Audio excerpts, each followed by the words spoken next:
Hello everyone and welcome back to the new news. My name is Paul and I hope that you all have enjoyed a wonderful Saturday. I hope that you are safe, that your friends are safe and your family is safe. And I hope you're just having a great weekend, a great start to your weekend. I know where I'm at, it was rather warm and still is rather warm, which is a nice change of pace. I do live in the northern United States, so it does get a little bit chilly this time of year, and it's nice to finally have some nice weather after a very long winter. But with that being said, we do have a lot of news going on today. There's a lot of stuff going on internationally. We have some updates for some previous stuff that we reported on today that we said that we'd be following up with once we had more information. Well, some more information did finally come out. And with that being said, though, check out the description of the video below. And the first thing you're going to find is the link to our Discord, which come join the community. It'd be great. I do talk on there. I can answer some questions with whatever knowledge I have. And I can also raise some questions and answer them in the stream sometimes if you would like. Which, please, if you have any questions, don't feel free to please ask them in the stream. I do have someone helping me. One of our researchers is actually here with me and will actually let me know your questions so I can get them answered to the best of my ability. So feel free to ask them. I'm more than happy to answer them as to the best of my ability. But more important than all of that, in the description, there are tons of links to different fundraisers and organizations that we've gone through and we have vetted to make sure that that money is going where it needs to go. We want to be a continual force for good. We want to be able to be that news that gives back, like we have on our little start card there. And so please, if you can't give a lot, give a little. If you can't give anything at all, I can understand completely. But in that case, give us a like and subscribe, not because we want to be popular, but because we want to be able to spread the news to more people, and we want to be able to raise more money for good causes and help people around the world. Not just in Ukraine, but also in places like the Horn of Africa, so Ethiopia and Somalia, places like Southeast Asia. We have fundraisers for those going on as well, and we're still looking for more. And we would really appreciate some community help with trying to find, one, news sources that we could use so we can get even more news out there. And also, two, we're looking for stuff for fundraisers for places like South Africa, which was hit in the Durban area by a really, really bad flooding and landslides. So please let us know if you have any more fundraiser links. Let any staff member know right there on the Discord. We'll check them out, get them vetted, and we'll get them added to the list, both on the Discord and on the streams.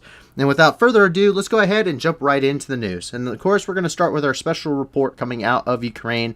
We have a lot of focus going on within this conflict. We've been covering it for some time now. We're up to day 59.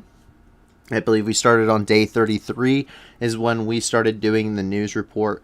So we're very invested in this. A lot of people here have either personal connections with Ukraine or have personal investments in what's going on in Ukraine. And the first thing we have here is up by the Sumy, believe it or not, and up in the border regions. And the first thing is actually just across the border in Russia, and that is that Tetkino, which is in the Kursk Oblast of Russia, was reportedly shelled by Ukrainian forces again, according to the Russian Defense Ministry. And they are stating that there are no real objectives, no military targets within that area. But we do have some photos reportedly coming out of this region regarding that shelling. So let's go ahead and take a look here. Obviously, something was happening. We don't know which side actually fired this. For all we know, the Russians could have done it themselves, because as we move further south, we do know that small towns along the border of the Sumy Oblast are reportedly being shelled by Russian troops. And this is coming from the Oblast's governor of the Sumy Oblast. Once again, he's saying that Russian forces are shelling areas along this border region. So whether this city was accidentally hit by their own forces, or whether that was Ukrainian forces returning fire on Russian batteries located there, we don't know. But that is the news out of the Sumy Oblast. Sumy has been very quiet recently since Russian forces withdrew from the area. Going further south towards Kharkiv. Kharkiv, of course, is still under continuous shelling. Just no video or photo footage regarding it today. It is becoming more and more well known, however, that Russian forces are allowing for a tactical pause between their between the shelling to allow for first responders to get out of cover, try to assist the wounded, and that's when they fire another round of shelling, which is not a new thing. In fact, Russian forces were notorious for doing this during operations inside of Syria, allowing for the white hats, which are the first responders and rescuers in Syria, who've actually done several videos and sent them to Ukrainian first responders to help them learn some of the methods they've learned over the years. But they are reportedly doing that again in Kharkiv. We can't confirm this, but we have had videos before on the stream showing these events in a very similar light, where first responders were also caught in the line of a second set of shelling in the region. We don't know if this is purposeful, but it is something that they were notorious for in Syria. And as we move further south toward Izium has been a very hotbed of fighting. There's a lot of give and take in ground, both against Ukraine and against Russia. Today, however, a little bit of follow-up with some of those units we were talking about yesterday that were destroyed. Today, Russia is saying that they destroyed the 64th Brigade, which is known for being the unit that was up in Bucha and is reported to be the one that committed those atrocities. They're also given several different titles for valor. But that is the information we're getting out. So supposedly the Russian forces that were destroyed in Izium over the last 48 to 72 hours was the 64th Brigade. And once again, this is coming from the from the Ukrainian State Ministry of Defense. So rather pretty much confirming, at least on the Ukrainian side. The Russian side, however, has nothing to say on the matter. Heavy fighting is still occurring here in the Donbas. It's been occurring for several days since the beginning of the offensive, and we're expecting that to continue to ramp up. Today we can see here near Rubizny, which has been heavily fought over, that the Chechen forces are saying that they have captured the city. However, we know for a fact that the city is still heavily contested. There's been a significant amount of fighting up in this area, both in and around the city. So there were some very graphic images on the actual video of Chechen forces declaring the city secure. So I did not decide to show that on this. There was a lot of corpses, unfortunately. But we do have a photo here just to show you from today about how contested the city is. There was still shelling, drone strikes, or there was some small tank skirmishes. Of course, infantry skirmishes going on throughout the village and throughout the city. So Rubizny, we do not have enough information to independently confirm that Rubizny has in fact fallen. Parts of it for sure have been taken. However, the city itself has not fallen, and it looks like this is part of a Russian plan to end up encircling and capturing Severodonetsk, and as they push towards what is believed to be one of their main objectives, which is over here in Kramatorsk. And as we move further south along this line, we know that Ukrainian police officers shot down a Orlan 10 drone today with small arms fire. This is happening in the Luhansk area. We do not know where, but we do have a photo. So there they are, Ukrainian police that were just out on patrol, fighting back against the Russians as well. So very good news for Ukraine. That prevents that drone from spotting Ukrainian positions and allowing for Russians to call in artillery strikes on those said positions. Same thing here. I had some questions regarding this video today. So this is somewhere in the Donbas today. K-52s are spotted supporting Russian ground forces. Nothing new. We've had plenty of these videos before, both jets and helicopters supporting ground forces. Today we can actually see them firing. And so I'm going to let you watch this, and then I'm going to explain a few things here that I had questioned of me earlier when we were doing some research from one of the researchers.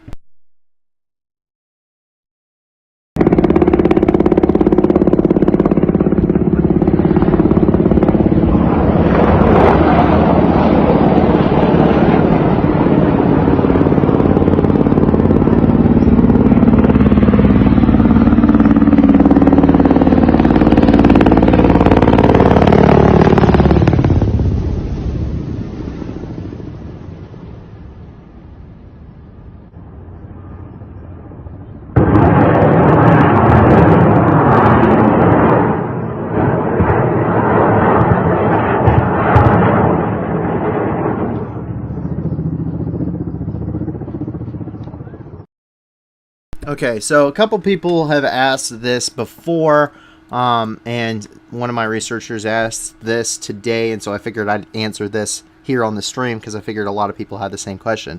There's been a lot of videos that have come out of alligators and other helicopters doing a very steep climb and then firing their rockets and then basically doing a about face or doing a 180 turn, and they're diving back out of it again. And a lot of people don't understand why they would do this. This is actually something that Russian pilots actually train to do.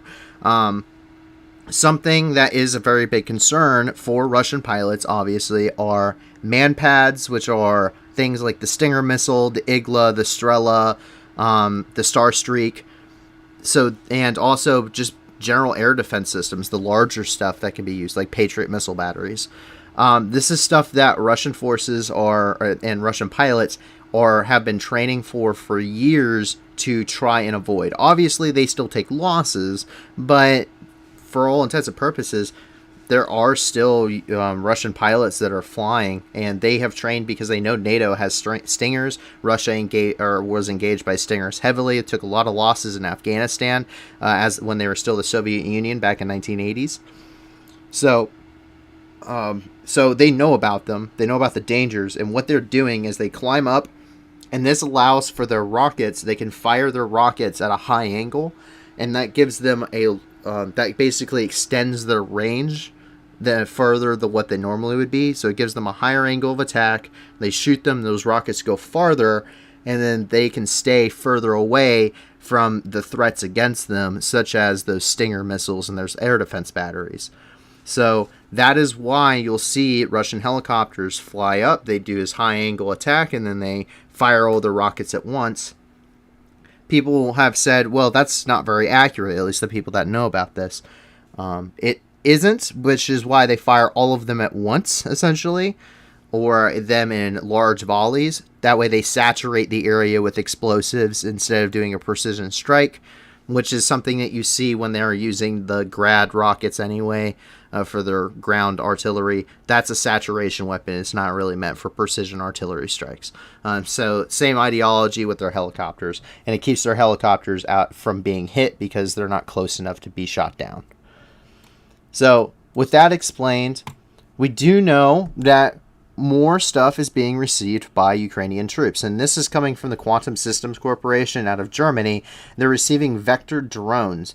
So the Vector drone is a very lightweight, it's a rather portable surveillance drone that Ukrainian troops can now use and spot targets for against basically Russian troops. See, very portable, very small. It has a very lengthy loitering time, from my understanding, which means it can stay in the air and just kind of circle around a target or an area for a relatively long time. And like these guys are doing, they can throw it in the back of a truck, drive around, spot targets, call in artillery, and then go somewhere else. So very important, and it's very useful. We've seen Ukraine using drones to great effect for both calling in artillery missions and as with the Bayraktar, we've seen them conduct very precision strikes on selective targets when up in the northwest of Kyiv earlier in the war. So we do know that they're very capable of utilizing drones to a very efficient capacity and really circumventing any advantages that Russia may be having in air supremacy. And in Donetsk today, we see something very concerning, which is the fact that Russian troops are using Grad rockets near highly residential areas. So the concern here isn't the fact that they might accidentally hit a building. I don't think the Russians care anyway, but it's not that. It's the fact that the reason they're doing it is kind of obvious if you understand the mentality difference in the war. And the mentality difference is, it's a very similar one when it comes to East versus West. Ukrainian troops are before they launch an artillery mission, they're going to ask themselves, are there any civilians nearby? The Russians are going to ask, are there any military targets nearby? And that is the kind of thought process behind artillery usage. The Russians know this. They know that the Ukrainians aren't going to want to shell civilian areas for the potential loss of civilian life. And as we can see here, they have no problem launching grad rockets from near here.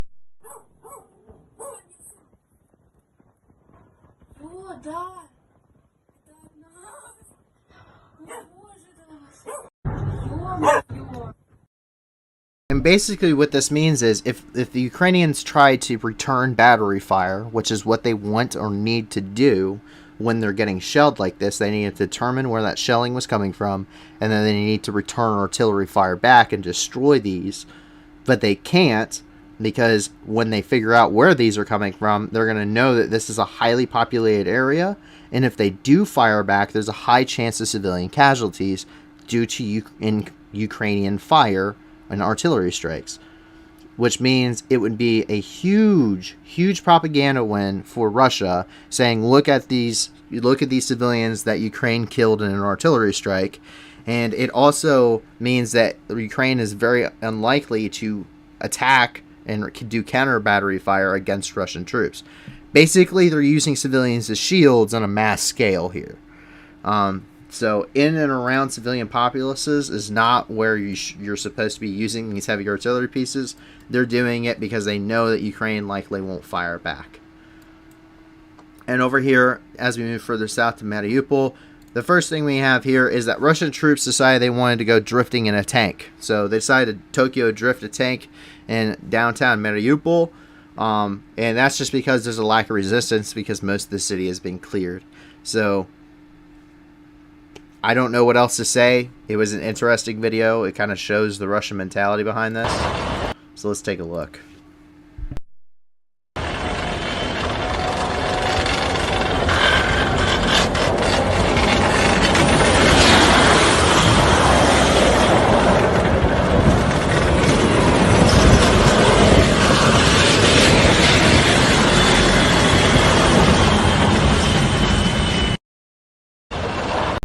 Also, there was a whole street he could have used, and he decided to run over a bunch of railing and drive off into the park.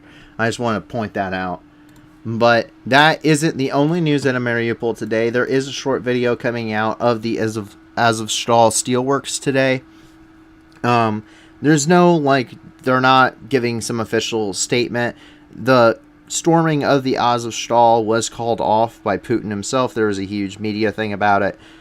He called it off. He said it was pointless and it would just waste lives, which he's probably right, considering they tried to storm it like 3 or 4 times before he called it off, and it didn't go so well, including for the Spetsnaz, who reportedly stormed it, who's pretty much the top tier Russian armed forces you can get is Spetsnaz, and they couldn't do it. So there are roughly 1,000 civilians that are hiding in shelters and bunkers underneath the Azovstal Steelworks, as well as the Ukrainian troops and the Azov battalion that is there. They're basically being starved out right now. They're besieged. They aren't being pressed, but they're being rocketed and shelled and besieged, and there's no real way out, and they're either going to have to starve, surrender, or die. And that's kind of what's going on. But the Azov battalion and the Ukrainian Marines are sharing their stockpiles that they have there with those civilians. Make sure they can at least make what little they have last as long as possible, and make sure everyone's taken care of. So let's take a look at this video.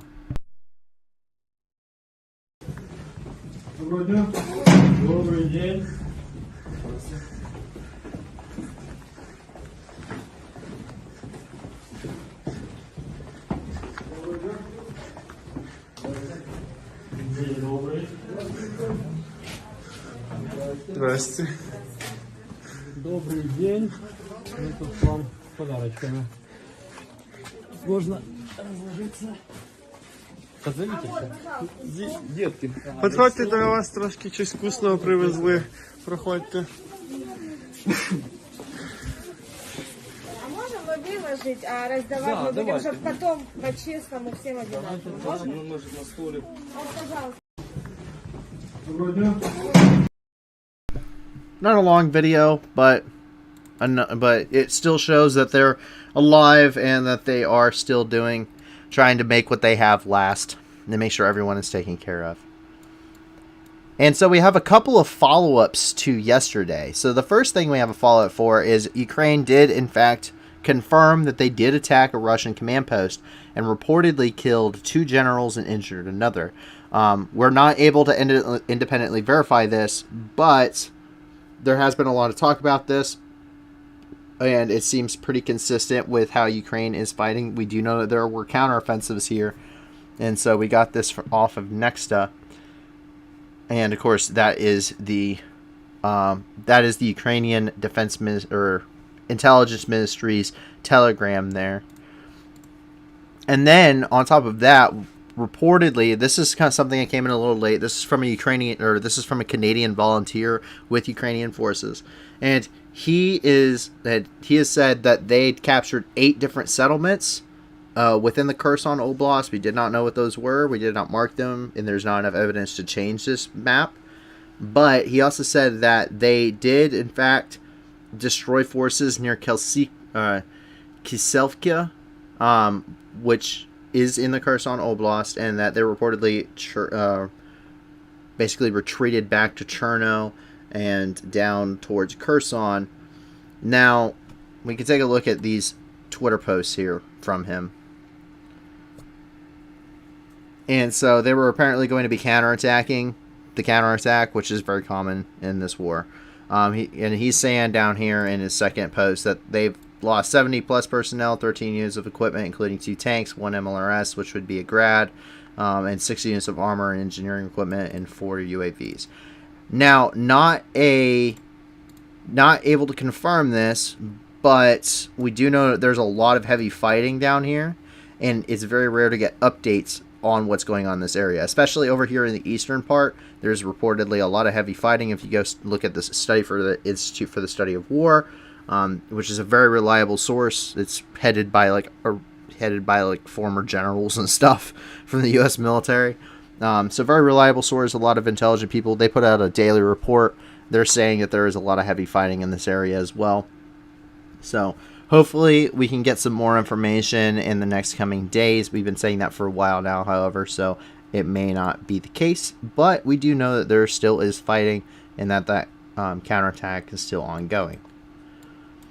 And Odessa. Odessa is the top story of the night. And that is because Odessa was hit with cruise missiles today. They struck civilian infrastructure, specifically at least one apartment building, a residential complex. So far, 8 people have been killed, including a 3-month-old baby, and another 18 were reported injured. And we have both the missile in flight, the missile impacts, and then afterwards. So let's go ahead and take a look here.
Now cruise missiles aren't like your average munition. They are targeted.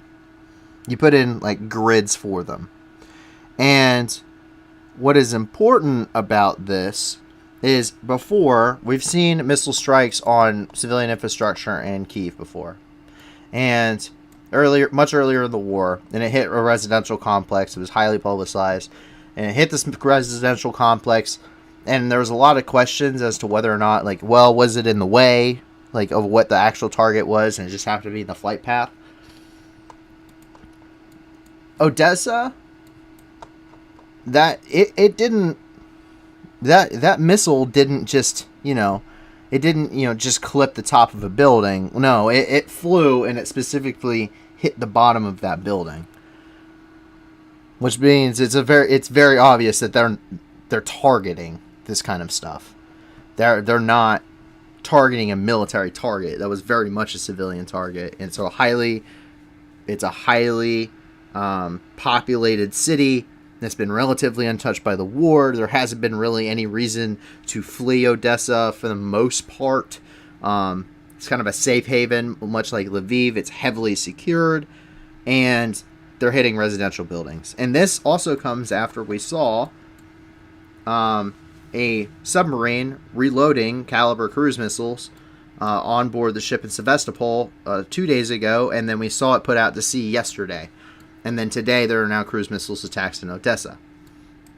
So don't know if the sub is the one that launched this, but there's enough pieces of a puzzle here you can start to put them together. And so that wraps up all the information coming out of Ukraine today inside of the country. However, there are still some more interesting developments both regarding Ukraine and elsewhere in the world. And the first one we have is that there's a new camp that is reportedly being set up in Branitsa, Belarus. I'm sorry, my pronunciation is absolutely terrible. But in Branitsa, Belarus, there's apparently a new military encampment that's being put up there. There's been a large amount of Russian troops inside of Belarus and within the region. In fact, some even say Belarus is now just part of Russia, essentially, because it's basically occupied by Russian forces at this point. But here we have some interesting photos. So there it is. They're setting up camp outside, and it's been geolocated for us. And so we did put this marker directly on where they said this encampment's being made. So that is the interesting news coming out of Russia. And then if we take a look at the United Kingdom, we can go down here and take a look. And apparently 11 people were injured by an attacker in Bedworth, which is just outside of Coventry. Coventry is very famous because it was essentially destroyed during the war in Ukraine. It was destroyed during World War II by heavy bombing by German forces. Sorry, I completely missed a poke there.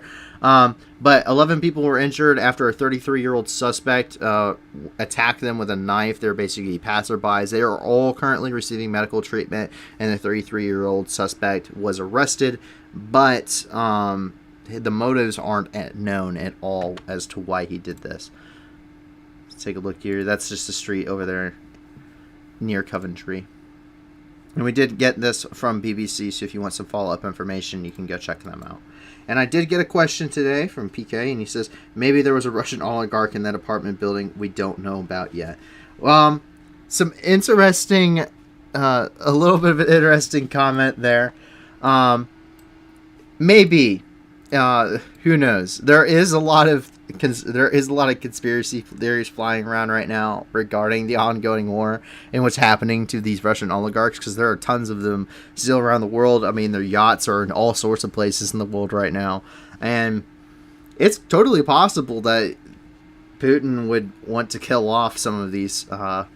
And I could see the fact that he's already taken the gloves off, so might as well. But yeah, I don't think so. I think it's probably just another attack that's going on in Ukraine. I mean, they've targeted civilian populaces this entire war. They basically went about 1 week before they got frustrated with doing modern warfare tactics like any other country has done for the last 20 years. They basically said, this stuff is hard. Not killing civilians is hard, but killing civilians and the enemy is easy. And then they just said, you know what, we're going to go back to the old way of doing things, and they just level cities now. So, not out of the realm of possibility they're just using it as a terror tactic at this point. Because Odessa is relatively untouched, and they're probably frustrated that they can't land troops outside of Odessa now that the Moskva is sunk, which is basically the only ship that could support that landing. Is now sitting at the bottom of the Black Sea. And now moving on into the Middle East. And the first thing we have is there was a lot of stuff coming out of Syria today. Lots of stuff in Deir ez-Zor, in that province. I just stuck it up here by Deir ez-Zor because this territory specifically, and I can attest to this from personal experience, is SDF territory. They are in control of this territory, very much so, and there's no real chance that someone's going to take it without significant losses. But there's a lot of clashes between them and Daesh. And Daesh is the Islamic State. They call the Islamic State Daesh in Syria. Just means the same thing. You'll never hear them say Islamic State or ISIS or ISIL or anything. It's Daesh. And basically they blew up an IED at a checkpoint. And that killed 2 members, and that was in Deir ez-Zor, now Al-Wahid.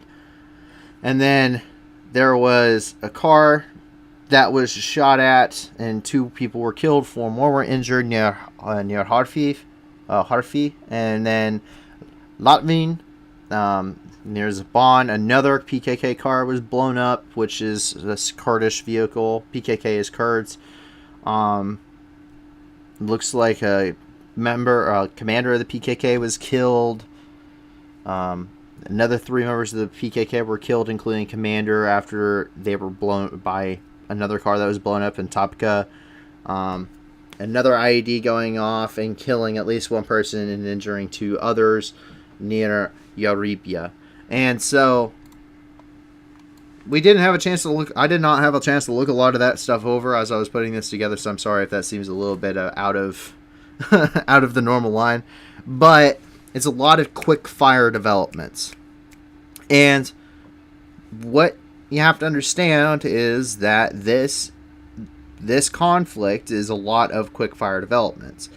You're going to have things like pro-Turkish forces, SDF, and government forces and rebels fighting in Aleppo in this area, and they are constantly attempting to kill each other. And none of them are friends, except maybe the Turks and the pro-Turk. But even the pro-Turkish rebels will fight each other, as we saw in Abab. And then over here, the SDF, which includes the PKK, the YPG, YPJ, YPK, which are all Kurdish groups, and then there are several Arab groups in there as well. They are constantly fighting the Islamic State. ISIS had a significant presence in places around this region. Deir ez-Zor was a major headquarters for them. In 2016, before the fall of Ashdodi, Ashdodi was also a huge headquarters for the Islamic State, and there are still fighters there. It is currently used as a prison for Islamic State fighters. At same places, you have Suwar, Spokane, the Almar oil fields, Kasham. All of these places are hotbeds for the Islamic State. This region was very much under their control. The SDF have kicked them out, but those cells are still constantly fighting them, and they still maintain a very big presence. Al-Qaim, just across the border, was a huge city, and it only surrendered after the Iraqis essentially dropped pamphlets in the city and said, surrender in 24 hours or we send in the militias, which were essentially death squads. And then they basically all surrendered because they were known for killing anything living in the city. Up in Kirkuk, however, we see more Islamic State activity as they conducted basically another photo shoot. This time they dropped mortars on a police station in the Kirkuk governorate, and they basically used this for another photo shoot. They released a bunch more photos of them dropping mortar rounds. Can't confirm that they actually did this because we're not hearing anything from the Iraqi government, but not uncommon. They will, they have no problem saying what they've done, so it doesn't surprise me if they did. But not a major attack. They just dropped some small mortar shells on it. And in Afghanistan, over here in Kabul, we have an update for you regarding the school attacks that happened on April 19th. And this is the fact that, according to the residents now, of this area. 127 people have been killed and another 70 were injured. Now, the reason that it has been so long to get an update is because the Taliban are reportedly actively suppressing any spread of the information. So this means that there's even reportedly a journalist who was arrested, beaten, and he had all of his stuff confiscated and destroyed. Apparently people were lining up to give blood to help with the treatments. They were apparently they apparently were all shooed away by the Taliban. Family members are apparently not being able to visit their loved ones or take care of the dead, and that is all coming from the residents in Kabul. But we can't independently verify this because there is a lot of information that is reportedly being suppressed. So let's take a look.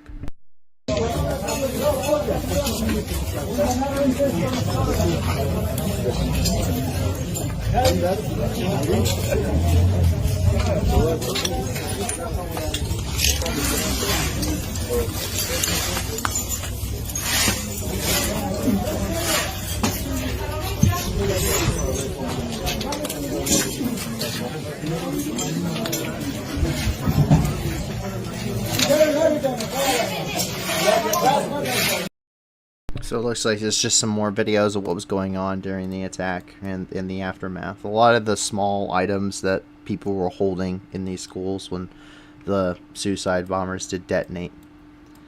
And as we move further south, we can move into Africa. And the first thing we have here is that Al-Shabaab, which is a sect of Al-Qaeda, essentially, a suicide bomber detonated himself outside of a hotel while members of the Somalian parliament and the police chief in Mogadishu were actually meeting. The guards did not let him pass, and therefore he detonated himself on the outside entrance. However, this still resulted in 8 people being killed and another 13 being injured. That could have very likely been a lot more had he gotten inside. So let's go ahead and take a look here. We can kind of see some video evidence of that explosion. По меньшей мере 8 человек погибли.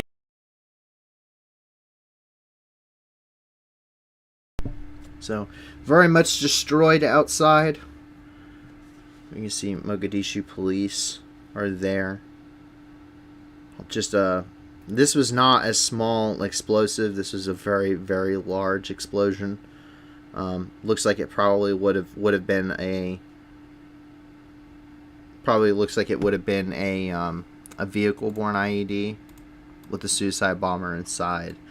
We've seen this happen before in other places, including in Pakistan and Afghanistan, where they were stopped outside and then they detonated themselves at the gate, and to at least take somebody with them.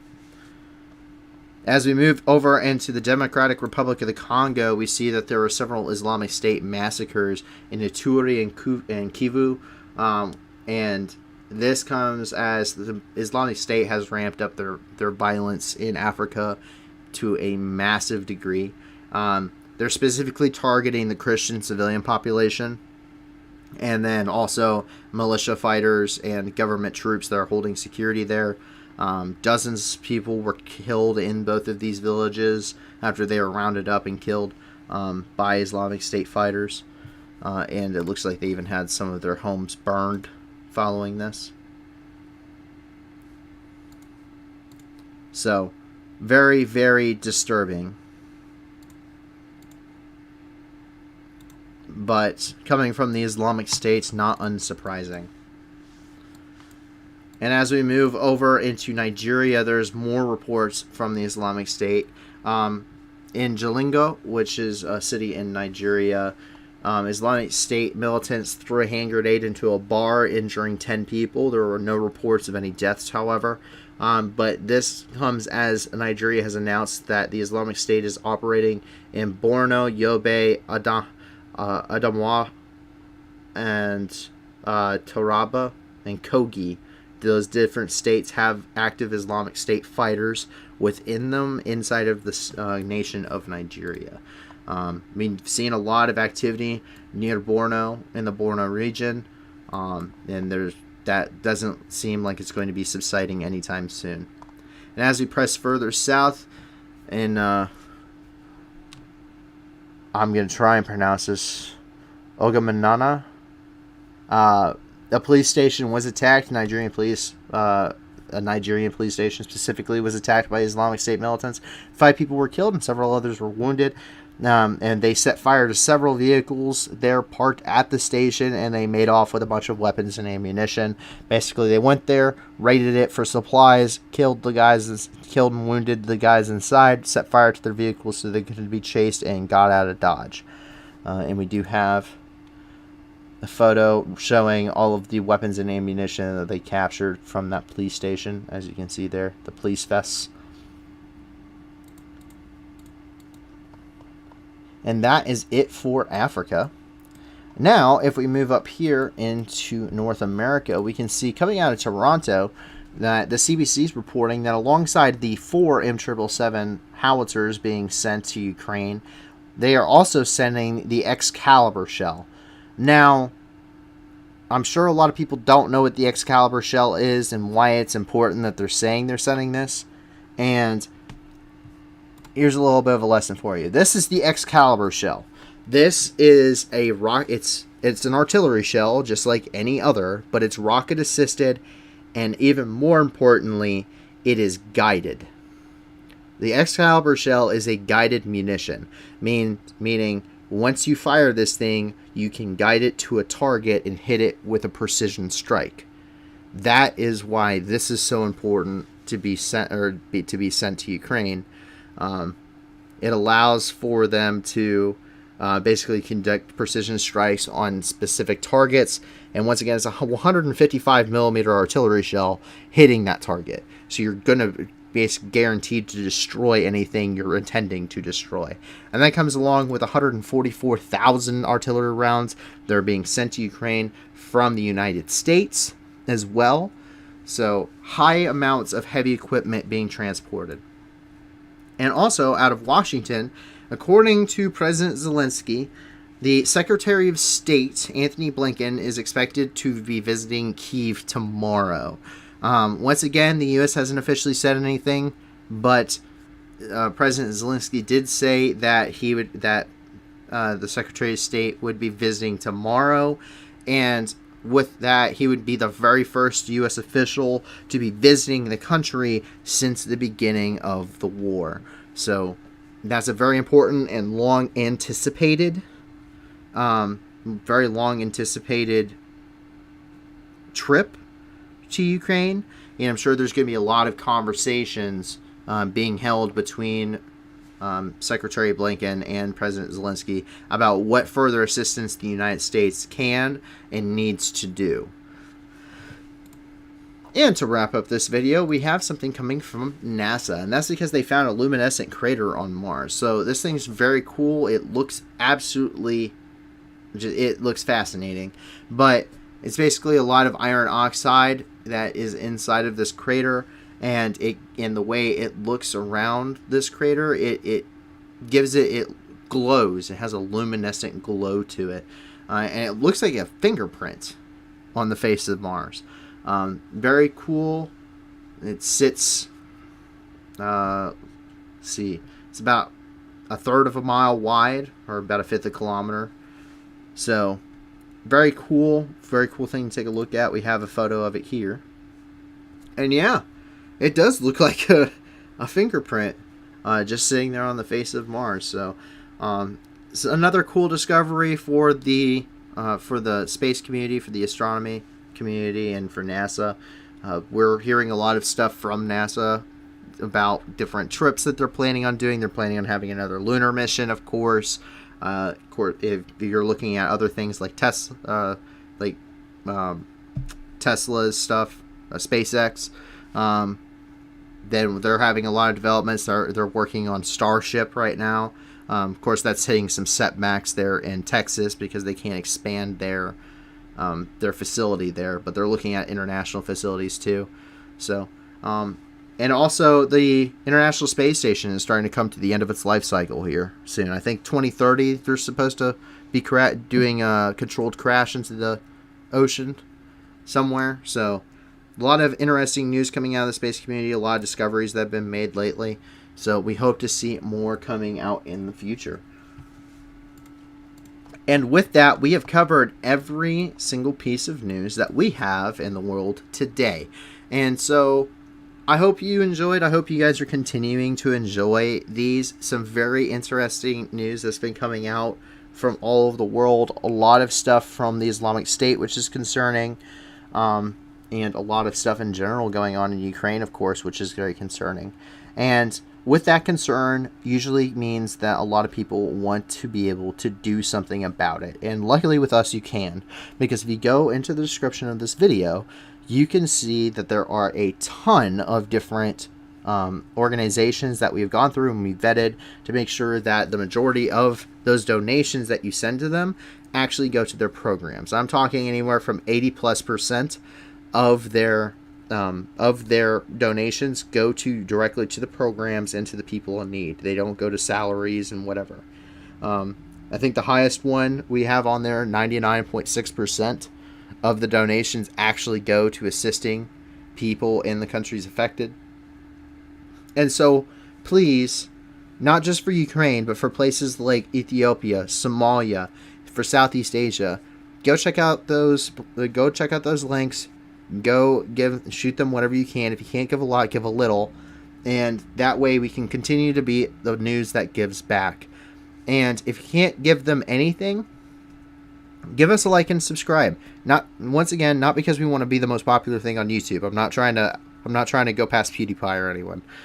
All I want is to be able to actually get a lot of people on here and be able to have really big fundraisers, because every single stream, once we can monetize ourselves, will be a fundraiser. We want to be able to raise a lot of money and help a lot of people in the world, because as you can see every day, there's enough bad stuff going on. Let's put a little bit back. We can't do that without your help. If you want to come onto the Discord community, the link's in the description below. Come join us. I'd be happy to just talk with you, to answer questions with whatever I have knowledge in. Of course, I don't know everything, but some of it might even get answered in the stream, kind of like the one with the helicopter did today. So please let me know, or please join us there. There's a lot of people that post a lot of good stuff there for different stuff all over the world. And you can also find the donation links there. If you have news sources, possible news sources, and you have possible fundraisers for places like South Africa or other issues going on in the world, come onto the Discord and let a staff member know. We could really use them, and we could also really use the help in trying to find fundraisers to help people throughout the world. I've been talking with a couple of people today. There are some really cool projects going on that we might be talking about in the future. We'll keep you updated on that when that occurs. So thank you for joining us tonight. I hope you remain safe, that your family remains safe, and your friends are safe. I hope you enjoy the rest of your wonderful weekend. If you're Russian Orthodox, or just Eastern Orthodox in general, happy Easter. Tomorrow is Easter, or today, if you live in those time zones, is Easter. So I do hope you have a wonderful holiday. And with that, I am going to be ending the night. So have a great night, everyone. Hopefully we'll see you again tomorrow. Bye-bye.